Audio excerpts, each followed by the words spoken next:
Hello, this is Wmpyr here to talk about knife boxing.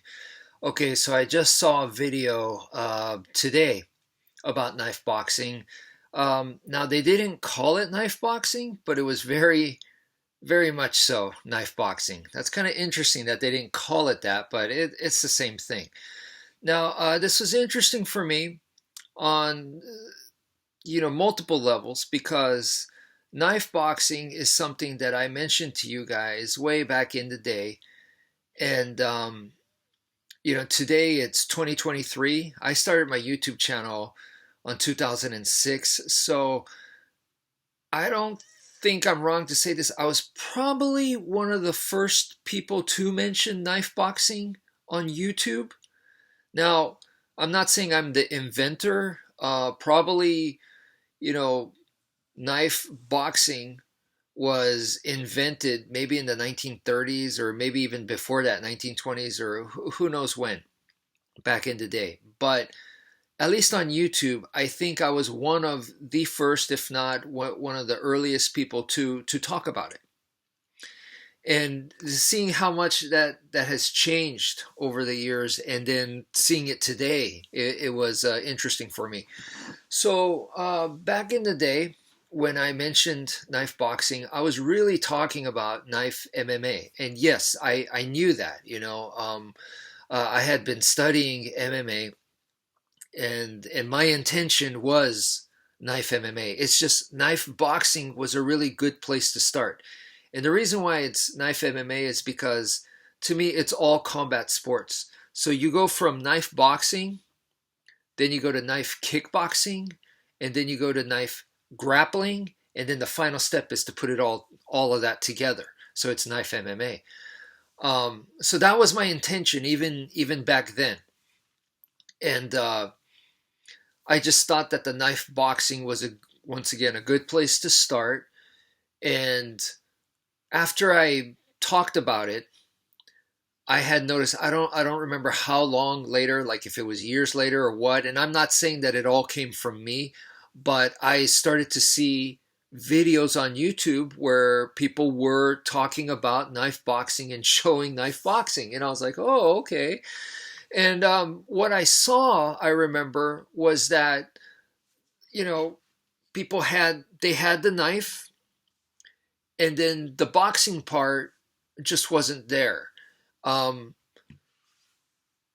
it just looked like knife and pretend boxing, like they're pretending to be a boxer. And I could just tell from watching the video, I was like, they haven't put in enough time in the boxing. And for me, that was like they missed the point, because my point was, no, you need to actually train in the art of boxing. I mean, this includes the jump rope, the sit-ups, the running, the medicine balls, the all the different bags, and the focus mitts and the sparring, all of that. Now, you don't have to go compete, but all that other stuff, it needs to be there. All right. You need to have experienced that, put in the time into that. If not, it's just going to end up being pretend boxing. And that is what I saw, right? Um, Now, yeah, I don't want people to mistake that and think that you need to be a world champion boxer, or even a professional boxer. No, that's not what I meant. But I meant that you need to seriously train in the art of boxing, and that's what I did mean. Okay, so in the video today, did I see that? Well, the dude, I don't know how good his boxing is, but he was definitely had, I would say, some semi-serious or to relatively serious kickboxing background. I could see it in the video that this guy is has real kickboxing training. Once again, how good the person is, it doesn't really matter. It's just how serious, how much time you've time and effort you've really put in. And I would say it is enough. Okay. So this person had, I'd say, more of a kickboxer than a boxer. and they were doing the knife boxing. And what's interesting here is not that part. So that part, the level has become higher than what I had seen before. So good for this person. But the next part was they brought up Filipino martial arts. So Kali, Escrima, Arnis. So in Filipino martial arts, we don't box with the knife. It's the slashes, the angles of attack, right? And so this person brought that up. But they also brought up the knife boxing. So then the obvious question for you guys and for everybody should be, okay, you have two different methods now. The Filipino martial arts method, it's not Filipino martial, I mean, at the end of the day, this is just human beings moving a certain way. So, that's just a label. But the slashing angles of attack movement versus, where it's like, you are boxing with the knife, right? And once again, boxing is a label, but, it's coming from the punches. So you got two different ways. What do you do with that, right? And the way that I explained it to you guys before, which this guy did not do, this guy has a different method, but the way that I explained it to you before was that in a real life self-defense situation, you should be doing the Filipino way, the Filipino martial arts way. Okay, so the angles of attack, the slashing, that's your A game. But I said the boxing is your B game. I said that way back then. And I still say it to this day. I look back on it, things have evolved, but I go, you know what? It still holds true for me, for my system, my perspective. And I would still recommend that to you guys is the Filipino martial arts is your plan A. And as a backup plan, the knife boxing is your plan B. Okay. And that's an easy way. You have one method and you have another method and you switch. So when does the plan B come in? The plan B comes in when, you're not doing well. You don't have the time to counter and do the angles of attack and defang the snake. That's not happening. So then it's more like you just got to fight your way out. Boom, boom, boom, boom, boom. With much simpler. And that sounds insulting to boxing. I don't mean it insulting in any way. How about this? It feels very natural to just boom, boom, boom, like you're throwing punches, but with the knife. Okay, that's very natural for a lot of people. So how about that? Do the more natural thing when you're caught in a bad position. So that's your backup plan. The knife boxing comes in as a plan B. So that's the way that I recommended that you use it. And now I have a more technical way to break things down, which is the Filipino martial arts really shines in long range. And to me, there's no coincidence with that because it has a very strong influence from the conquistadors, which is their espada y daga. And that is basically European fencing.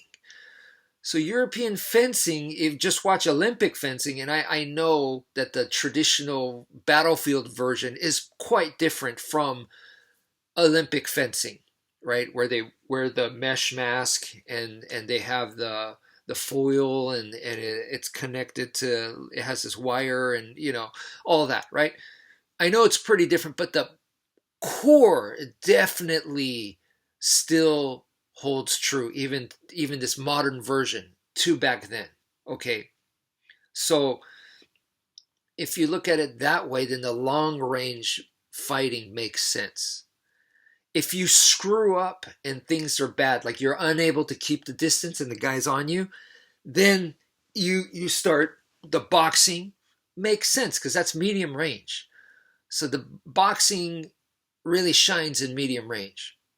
Okay, now you could box from a little further away. There's guys like Roy Jones Jr. that have showed how to outbox, the box outside the pocket and then come in and out. It does exist. And also there's guys that fight much, much closer like Mike Tyson, from medium range to borderlining into right away into close range. Okay, So there's guys like that, right?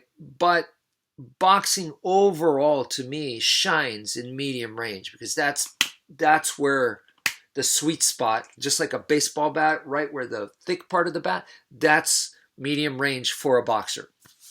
So the difference in ranges in a self-defense situation, I don't want to be in medium range. If I am in medium range, that means I screwed up. If I screwed up, then plan B kicks in. So to me, it's still like what I said to you guys before. The Filipino martial arts, Kali Escrima Arnis, is your plan A, and then knife boxing is your plan B. To me, it still makes sense, even with the ranges concept put in. Okay, so that's what I taught. Okay, what this guy is saying was different. And what he was saying was to mix in the two. So it would be like you're still boxing, boom, boom, you're throwing your jabs and your cross and your uppercuts, and then you mix it up with, so you're bam, bam, and then here's your slash. Okay, so instead of doing a cross, it's a slash. So that is mixing boxing with the Filipino martial arts. And that's what he was literally mixing the combos in together. So with the jabs and the cross, so like in boxing, you'd have like a 1-1 and a 2, right? So the 1 is a jab and the 2 is a cross. There's a jab, jab, and then the cross, the number 2 would turn into, one of the angles. Let's say a number 1 angle with the knife. So that's the kind of thing that he's mixing the combos together, okay? And that, to me, is not incorrect. Not only is he not incorrect, I did that. I don't know if I made a video. I think I did. I did make videos similar to that back in the day, but it wasn't my emphasis. But is definitely step 2. So I want to make that clear right now. Step 1 is what I said to you guys before, which was Filipino martial arts is your plan A, knife boxing is your plan B. Then the next level, so a level higher than that, is what this guy said to you guys, to the public today. What he revealed today, or he may have revealed it before, but this idea of mixing it in together, that's step 2 or level 2. That's one level above what I said to you guys. And that, what I want to make clear is that in the Philippines, and this is,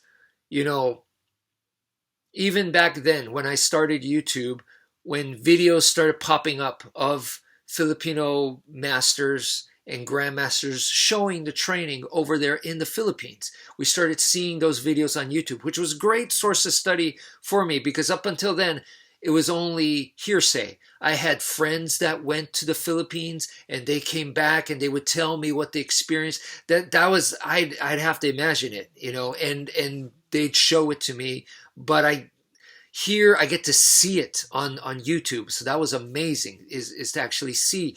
And what I saw even back then is coming more and more. So it wasn't necessarily 2006. It was probably maybe a little later than that. But what I saw was Filipino masters cross-training in boxing.